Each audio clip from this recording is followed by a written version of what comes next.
সরিষা ফুলের হলুদ রঙে বর্ণিল হয়ে উঠেছে নওগাঁর মাঠ। অল্প পরিশ্রমে বেশি লাভ হওয়ায় প্রতি বছরই এই ফসল আবাদে ঝুঁকছেন চাষিরা। চলতি মৌসুমে সরিষা উৎপাদনের লক্ষ্যমাত্রা ছাড়িয়ে যাবে এমন প্রত্যাশা কৃষি কর্মকর্তাদের।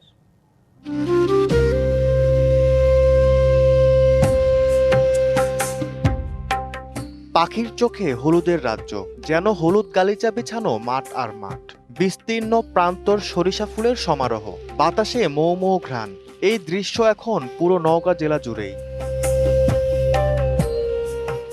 আমন ধান ঘরে তোলার সঙ্গে সঙ্গে একই জমিতে সরিষা চাষ করছেন এই অঞ্চলের কৃষকরা। আবহাওয়া অনুকূলে থাকায় ভালো ফলনের আশা তাদের। বাড়তি ফসল করলে অনেকগুলা হয়, তেলের সমস্যা হয় না। তারপর মনে করেন যে সরিষা বিক্রি করলে ধানের ফসল বোরার ধান আবার করা যায়। এই ফসলে বাড়তি লাভ হয়। এখানে প্রতি বছর আমরা যত এই মাঠে যত জমি আছে কৃষকরা সবাই আমরা শস্যের উপর আগ্রহী। খুবই চমৎকার, যে যেত দূর চোখ দেয় হলুদ, ছবিটা উঠালাম। কৃষি সম্প্রসারণ অধিদপ্তর বলছে, সরিষা চাষে উদ্বুদ্ধ করতে সার, বীজ ও প্রয়োজনীয় পরামর্শ দেওয়া হচ্ছে কৃষকদের। সরিষা আবাদ বৃদ্ধির লক্ষ্যে আমন মৌসুম থেকেই কৃষকদের উদ্বুদ্ধ করেছি।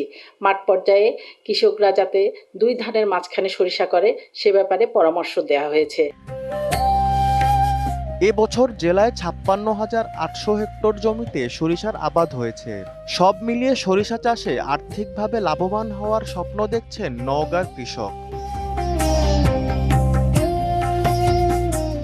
DBC news desk.